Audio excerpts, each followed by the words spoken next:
Dives down into 5 big pillars: intellect, money, relationships, health, and emotions. They take the time to see where they land on each one of these, individually and at a group level, where the group could be your family, your social circle, or your business. Unless you know in detail how well you're doing in every specific category, how are you supposed to know what to focus on? Most people bundle them all together and wish that somehow their life will magically fix itself. Rich and successful people reevaluate their lives every quarter. That's why businesses report how well they're doing quarterly as well. It allows you to make changes fast enough to improve results. Number 2, they focus on one objective at a time. A while ago, somebody put the idea of multitasking on a pedestal, and the entire world ran with it as if it were something from the gods themselves. The truth is, multitasking was a marketing ploy, where companies, instead of hiring more people, decided that the same employee should be responsible for more than one task. That way, they could improve profit. Only employees multitask. The rich and successful choose one specific goal for every segment of their lives and put all of their efforts into it. Jeff Bezos made his life's purpose to make Amazon the biggest store in the world. That was his one focus. You might be thinking Elon Musk is a very good multitasker, but in reality, Elon only has one goal, and all of his companies work together toward that same goal, to make human life sustainable in the long term. Everything else is a subset of this goal. Every company he decides to build is another pillar supporting this one goal, and once the company is in place, other people are put in charge of making the smaller company sustainable. The more things you do, the shittier the quality of the outcome, and everybody successful knows this.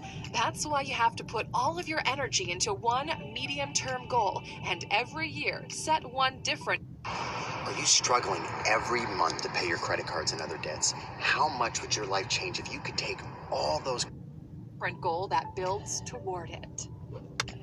Number 3, they play long-term games. This is the curse of mediocrity. Everyone wants success, but it has to come quick, cheaply, and without sacrifice. Long-term games are quite literally the opposite of all of these 3 characteristics. The average person thinks quickly means in a couple of weeks. For the rich, quickly means in the next decade. The average person thinks cheaply means without spending money, while for the rich, cheaply means not having to trade all of their hours in a day. The average person doesn't want to sacrifice anything in order to get something in return, while the rich know exactly what kind of sacrifice is required so the goal can be achieved. Every action you take daily will have effects over the long term.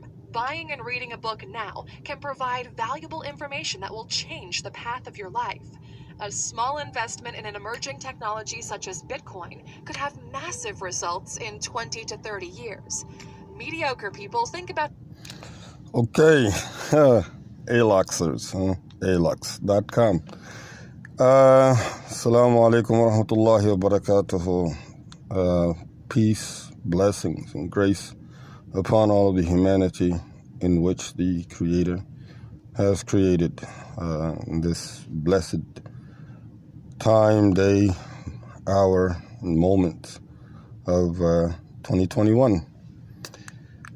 I had sent a memo asking about the discipline video by ALOX, and ALOX agreed, or at least confirmed the assertion that that video was from books published by A Million Stars, Self-Empowerment book series, Elite Stars of Ramadan book series, and Fortresses of a Business Mind book series. And I cut the video short at this time now because they are bringing up books. One thing I'm going to say, and it's coming directly from the religious affairs sector, is that as far as human beings, as far as creatures, all from one creator, it's a concern that his communication is considered right now as a book. I mean, if you look at it, it's just like, people have it, in form of a book format, right? Book format. So at least that much now we can all agree on. Alhamdulillah Rabbil Alameen. And another point that they made at the very early stage, alhamdulillah, I'm able to remember that. All grace and glory due to Allah and Allah Ta'ala alone for that, is practicing what you've learned. So these 2 points alone. The Quran, it's a book. Practice what you learn.